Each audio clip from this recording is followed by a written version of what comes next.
chaps. Hello, man. Hello, man. Have a nice day off? Yeah. Oh, what's that new quiz programme? Dear me. The contestants are abused and humiliated, asked embarrassing and highly personal questions, and then only given half the money they were expecting. Good heavens. I didn't know they were letting cameras into the Department of Health and Social Security. Oh, no, don't go getting political at this late stage. You can talk. You thought the SDP was a contraceptive. Isn't it? I took you around the family planning last week, didn't I? Oh, I thought that was the rates office. Well, no wonder they cut me water off. Hey, we'll go to the family planning tomorrow. I'm taking that Dutch cat back. Why? It's too small. It keeps making my ears itch.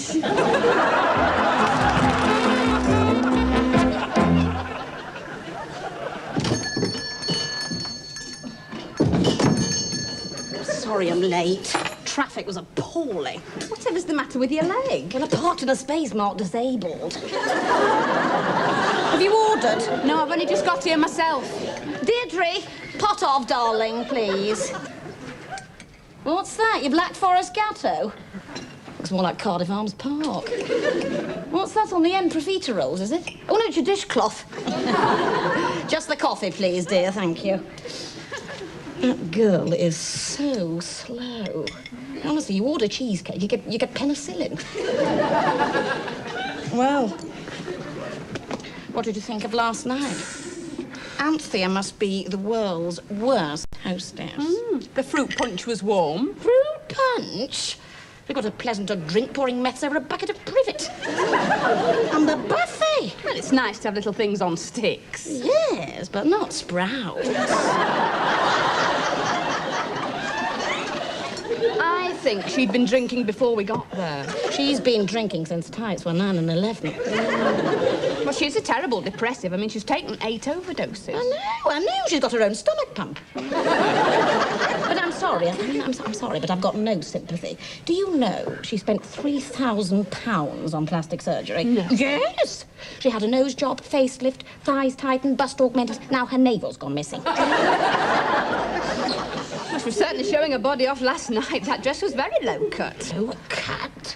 She looked like she was standing in a carrier bag. Of course, it did her no good. I mean, she spent the whole evening making eyes at Lawrence, and everybody knows he lives with his mother and never leaves the house unless he's run out of raffia. Mind you, I suppose she's getting desperate with her husband seeing that girl from the cake shop. What, the one in the leather overall? Yeah, no. I saw them in the multi-story. Well, what were they doing? Well, she wasn't handing over 38 pence for a couple of cumsels. I mean, I didn't hang around having a good nosy. No, of course not. I was only there for about 20 minutes or so. I mean, what he sees in her, I shall never know. Terrible blackheads. Looks like she's been studded with cloves. Oh, look. Must go. I've got an interview at past. Oh, what? I'm applying to join the Samaritans.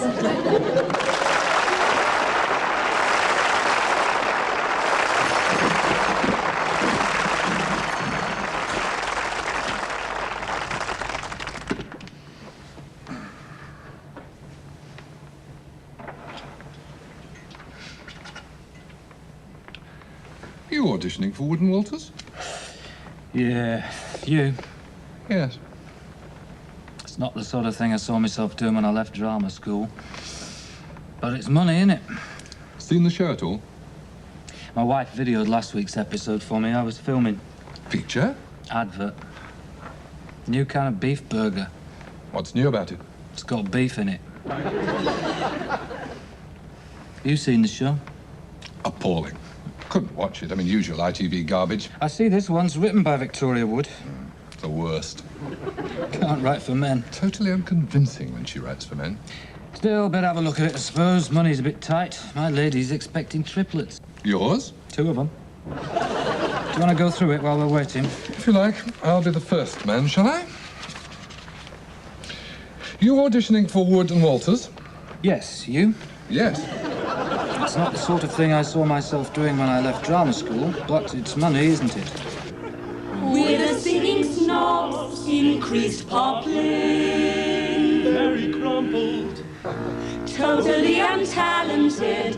What a shame! What a shame! shame. Whether we sing Bach or Scott Joplin, we make all composers sound the same. We just go ba-ba-da-ba-da, ba-ba-da-ba-ba-da-ba-da, ba-ba. It's not very clever, but it suits us ever so well. It's just identical syllables, returning none of the bother of. Word learning, not really crazy, it's just that we're lazy as hell. Through the world of music, we blunder. Oh, how we blunder. Melting melodies to a tasteless slur. Really tasteless. We are being sued by Stevie Wonder, John Williams, Elton John, and Bobby Crush for going ba-ba-ba-da-ba-da, ba-ba-da-ba-ba-da-ba-da, ba-ba-ba. We're so appalling, we have people calling for less. The audience call out stupid gets. They don't prove a case, just harsher-ettes, which tends to do harm to what little charm we possess. We don't need adrenaline. We just keep pedaling. Most screws like alcohol and drugs. We like making rugs. Are you surprised we despise every place that we go? Only once was confidence jolted. Really jolted. We thought God we're good, we've made the people cry. They were crying cause the exit doors were bolted. We must sign off, we must sign on. Goodbye.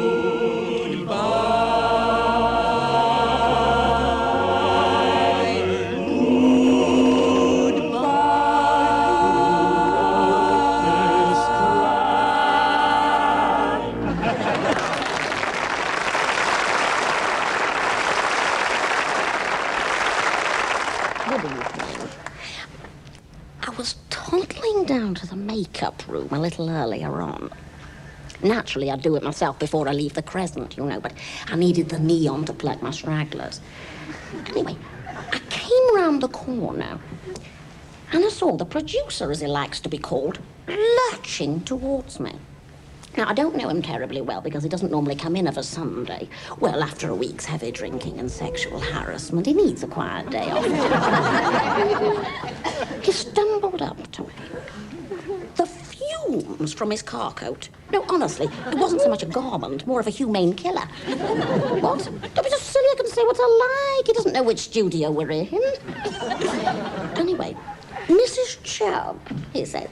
Call me Dottie or we're not speaking, I cried, hitting him with the grow bag I brought in for one of the girls. He said, for this week's show, why don't we get a bit physical? I said, let me make it quite clear that there has never been a whiff of scandal attached to my slot. I said, you producers know nothing. I said, and while we're on the subject, was it strictly necessary to get rid of Renee Roberts? I swore red. Most of it was his nose, but no, I was fuming. I poked him in the face with a fire extinguisher. Yes, there was a bit of an undignified scuffle. No.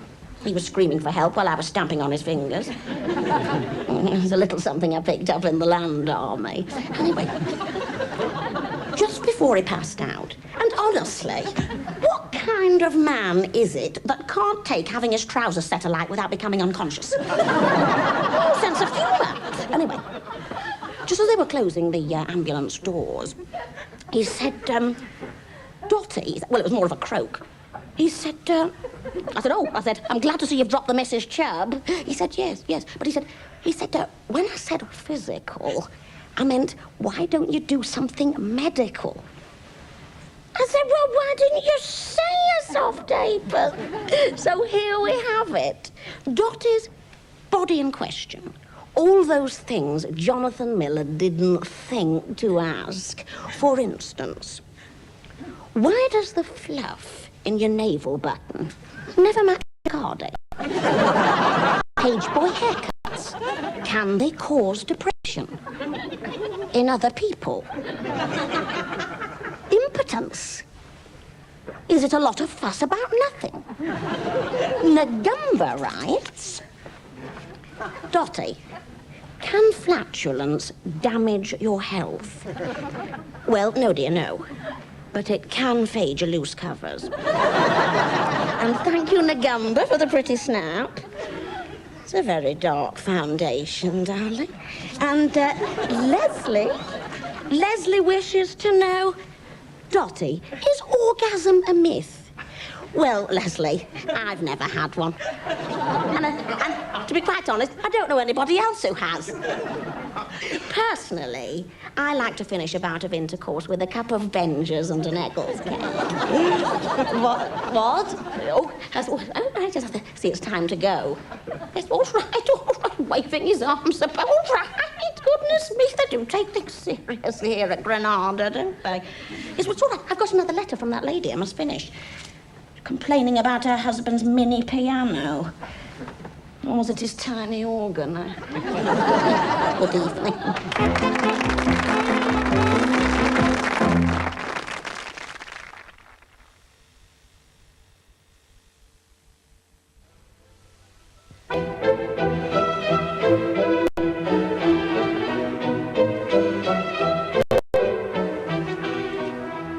Welcome once again to A Jolly Good Read, and as usual, columnist Marion Scott. Joined this week by Liverpool novelist and playwright Chuck Sweeney, who will be telling us what kind of a jolly good read she's been having this week.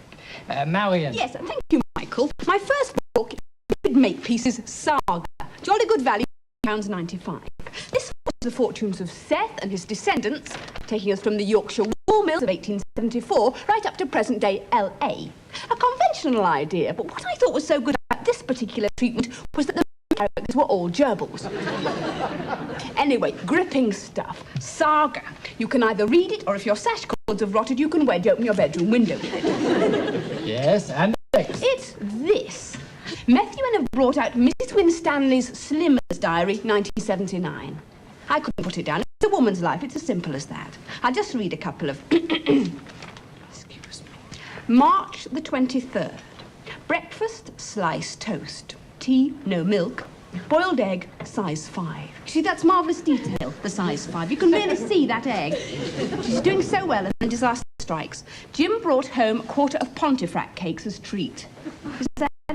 And this very poignant, May the 28th. Nothing till 4 o'clock. Then had whole packet of instant mashed potato and 5 bananas. Would you say, Marion, that this is in any sense a feminist book? Well, it isn't, nor does it set out to be a fear of flying, a female eunuch, and yet I feel it has a lot to say to women like myself who don't know what a feminist is. Right. I must just say, Michael, that it's crammed with fascinating information. For instance, did you know that a 7-ounce tin of baked beans and pork sausages is only 330 calories? And our final book, Wet Washing, an account of working-class childhood set in wartime Birkenhead. Chuck, did it ring true for yourself? This book is amazing. It bowled me over. I mean, it was just so... You know, like rushing out when a ragman came past. You'd give him some old clothes and he'd give you a donkey stone or an abortion. The factory girls having abortions and going out jitterbugging. Oh, and that great bit where they haven't got any money to go to the pictures. So they go and watch somebody having an abortion. Oh, I loved it. Knocked me out. Of course, Chuck, you're slightly biased, are you not? But, because I wrote it. Possibly. Oh, yes. Very quickly, Marion, your book for the beach. Yes, it's a love story. It's called Terminal. It's about an actress with an incurable heart disease and the suicidal writer who falls madly in love with her. Have your tissues handy? It's a bit of a tearjerker. Now, I won't give away the ending, Well, but the last chapter's set in a cemetery and the digger needs 2 holes. Next week, I'll be talking to Melvin Bragg about his 29th Cumbria novel. I must just say I'm very surprised at you reading a book like that. A good read.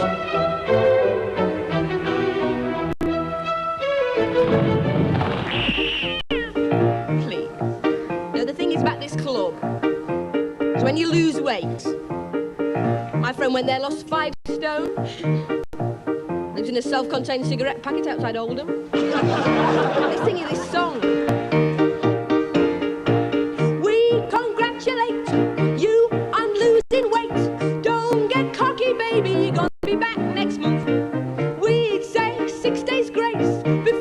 stuff your face. Don't get cocky, baby, gonna be back next month. Just take Valerie, wouldn't know a calorie if it came and bit her on the leg. Starves all day and then gives way as 80 bacon butties and a large fried egg. You don't play hockey, babe, you do like jockey, babe. So don't get cocky, babe, cause you're gonna be back next month. Like, just take Reenie, fancied a bikini, resisted every snack, stripped off in the Bahamas, had stretch marks like pyjamas, grabbed a bar of chocolate on the next flight back. We don't grudge your fun, we just know it can't be done. Spurn the spud, ban the bun, you're gonna be back next month. Take Fiona, 27 stoner, slimmed herself to bone and specs. Her husband got conjugal, threw away his bugle, bought her tiny knickers and demanded sex. You're a smarty boots, we don't give two hoots. You'll be back in them crimpling trouser suits when you waddle back next month. Just take Heather, her jaws were wired together. An easy slimming method she had heard. Her husband didn't like her skimpy, eloped with Wendy from the Wimpy. She watched them all, couldn't say a bleeding word.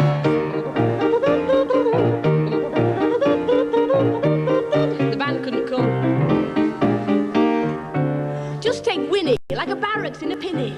Gave up food for Lent. Her weight loss was fantastic, but her skin was not elastic. She's like an inefficient camper in a creased pink tent. Still, let's not pretend there's any decent reason why you should attend, but it's the only place you'll find a fatter friend. You'll have to come back next month. All right, skinny, off you sneak. You can turn the other cheek, but it's got you out the bloody house twice a week. You'll need to come back next month. She will. She'll need to come back next month. This is it. She'll need to come back next month. Come to basic, isn't it? I think so. I agree with you. I agree.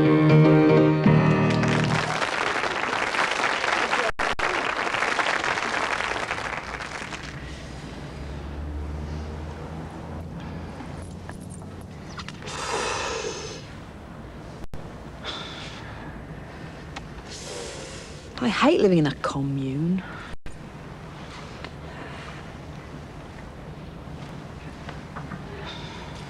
Everything takes a bleed.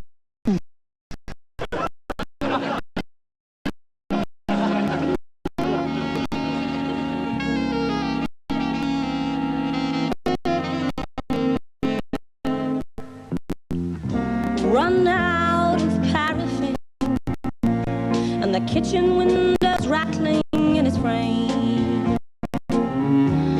Nothing out the ordinary, but nothing feels the same. Run a bath but can't be bothered. Read a thriller but I haven't bothered.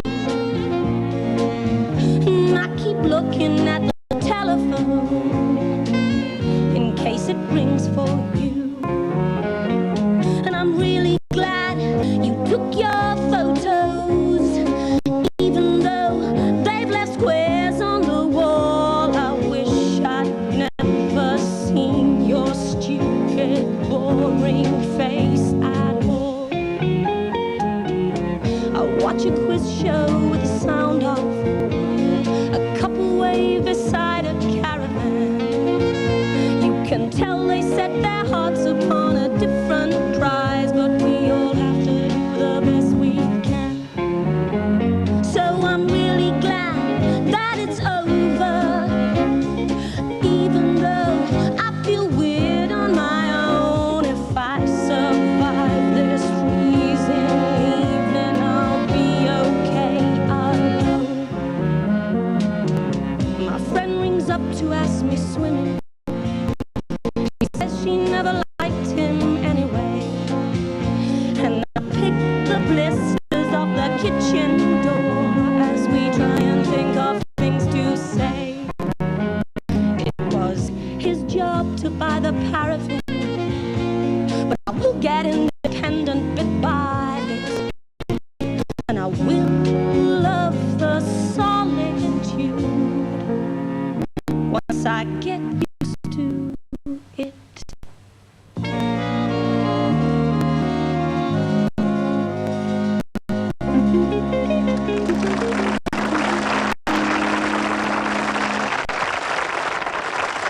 And you've been married 8 years. How did you meet? Well, he lived in the flat below me.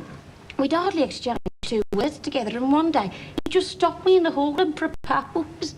It was a lovely day all round, actually, because earlier that morning I'd won £70,000 on the pools.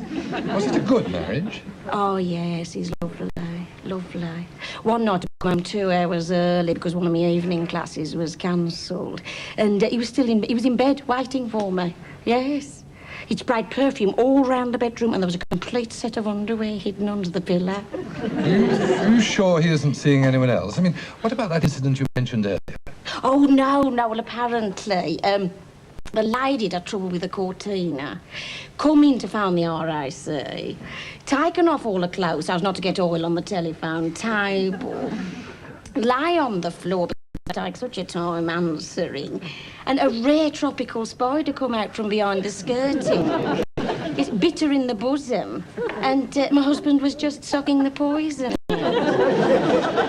Is he in any way repressive? Oh, no, he loves me to go out. Yes, I do yoga, upholstery, car maintenance, Meals on Wheels, bookkeeping, beekeeping, and secretarial Spanish. Yes, I used to be 12 stone.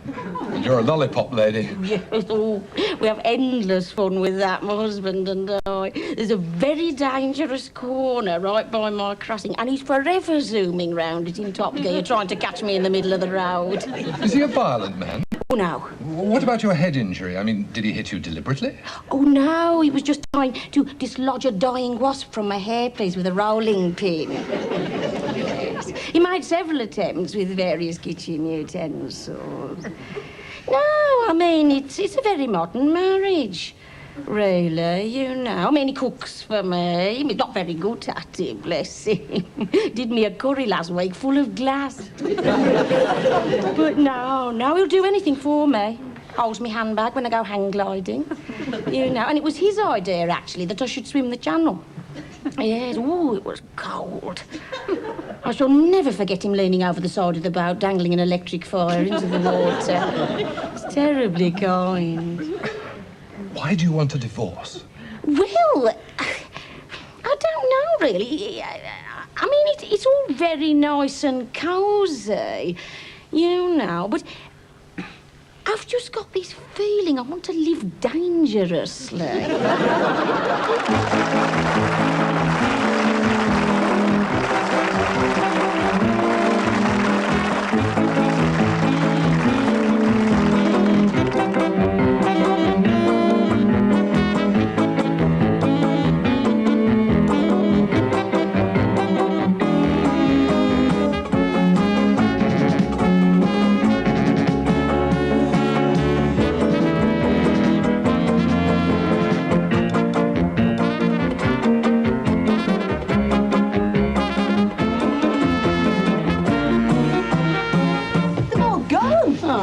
Blimey. You know, stuck around to say goodbye, wouldn't you? Other shows come running up and tell you how marvellous you were. I know. Well, the producers buy you champagne and kiss you. What have we ever had? They give us them victory V's. Yeah, only because they were all stuck together. Just as where it all happens, eh? Yeah, they pretend it's complicated, actually. It's not. Hey, let's see our programme. What, the one we just done? Yeah. Do you know how to do that? Yeah. Just press one of these here. Oh, very clever. Oh, no. Put the picture back on. Oh, I think I've broken it. Let's play knuckles. Yeah, OK. Oh, yeah.